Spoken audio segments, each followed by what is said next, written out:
Thunderstorms, tornadoes, flash floods, hurricanes, drought, heat waves, cold waves, blizzards. The untamed skies seem like a madhouse of random events. But what if I were to tell you that there is a method to Mother Nature's madness, and that there is a way to organize these seemingly random events into a spectrum that spans both space and time? Let's take a look at this graphic that I made way back in 2013, which has been cited and used in various FEMA training courses. If we were to organize different types of weather and climate phenomenon on a chart like this, where its size or spatial scale is along the horizontal axis and its duration or time scale is along the vertical axis, we see that there is a general relationship between how large a storm or event is and how long it lasts. In other words, the larger the system, the longer it lasts, or the longer the time scale. The smaller the system, the shorter its duration. So on one extreme, we see large-scale climate events that are the size of a continent, an ocean basin, or the entire planet, thousands of miles across, which we call planetary scale. And on the other extreme, we find tornadoes, the largest of which are usually only about a mile across and may last for only a few minutes, which are called microscale events. If we consider the parent thunderstorm that the tornadoes come from, then we are talking about the mesoscale, which can be from a few miles to about 100 miles across. Somewhere between the mesoscale and the planetary scale is what we would call the synoptic scale, which is where some of the most relatively predictable weather events fall. Things like mid-latitude cyclones, which include the warm fronts and cold fronts that sweep through the United States once every few days, or the tropical cyclones such as hurricanes and typhoons that are predictable out to a few days and wreak havoc along the western shores of our tropical oceans. You'll notice that the synoptic scale is where most of our day-to-day weather happens. The cycles of sunny skies alternating with rainy days, heat waves, and cold waves all fit neatly within the synoptic scale. And because these events typically last on the order of days and about 1,000 miles across, we have plenty of weather observation stations scattered across the country at airports, which just so happen to be spaced a few hundred miles apart, to give us a good picture of the structure of these weather systems as they sweep through. This is why synoptic scale systems are generally more predictable, especially compared to the mesoscale or microscale systems that are more difficult to resolve, both in our real-time observations and in our computer simulations.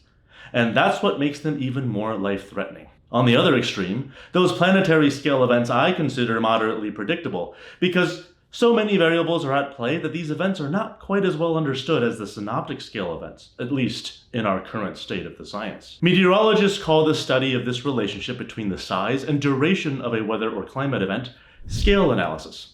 And this has important implications for how we not only forecast the weather, but also structure the warning system that surrounds each weather event. In practice, the best way to visualize how this cascade of weather and climate events evolves in the forecast process is to pretend that we're driving down a road, say I-70 westbound through Colorado. When we're east of Denver, we see nothing but flat plains with the front range of the Rocky Mountains off on the distant horizon. This large-scale view of the entire mountain range is like predicting the seasonal climate. We can forecast whether the next season will be warmer or colder than average, or wetter or drier than average. But we can't tell you what the weather will be on an exact day 2 months from now. Likewise, when we're viewing the entire mountain range, you can't see the details of a specific mountain or valley. But as we drive closer, we start to see individual mountain peaks grow larger and more defined.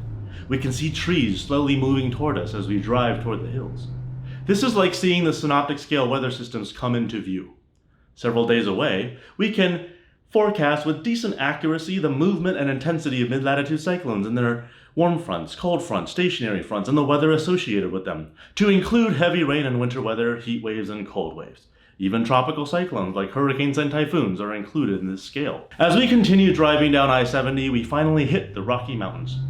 And as we enter a valley between mountain peaks, we clearly see the details of individual trees as they quickly move by the car. We even see a bear staring us down. But notice how this detail in the scenery was completely absent when we were further out, and these trees closer to us also fly by super fast, in comparison to our view of the mountain range earlier, which didn't change much while we were further away driving down I-70. This relationship between the spatial scale of the scenery and the time each object in that scene lasts in our field of view is similar to how weather systems behave. What's more, when we're seeing the detail up close, we can no longer see the entire mountain range like we could before. This is analogous to a meteorologist forecasting a short-term mesoscale event just hours or even minutes before it occurs.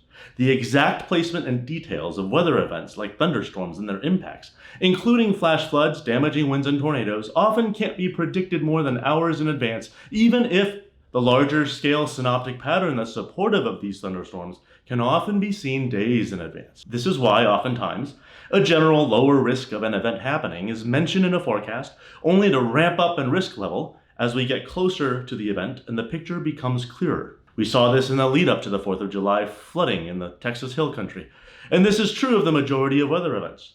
If we tried to pinpoint exact mesoscale events several days in advance, that would lead to extreme false alarm rates, also known as cry-wolf situations, which we certainly don't want. This relationship between the space and time scales of weather events is also why the U.S. National Weather Service has a structure consisting of national centers providing support to local weather forecast offices. The National Centers for Environmental Prediction, which includes the National Hurricane Center in Miami, Florida, in charge of hurricane forecasting, the Weather Prediction Center in College Park, Maryland, in charge of heavy rain, extreme temperature, and winter weather forecasting, and the Storm Prediction Center in Norman, Oklahoma, in charge of severe thunderstorm and tornado forecasting, all provide national level guidance in the form of outlooks several days in advance to the 122 local weather forecast offices scattered across the nation that provide short-term warnings for all weather hazards. This handoff from national operations to local operations is how we can deal with the weirdness that comes from the scale interactions of weather across space and time. So the next time the untamed skies rears its ugly head, just remember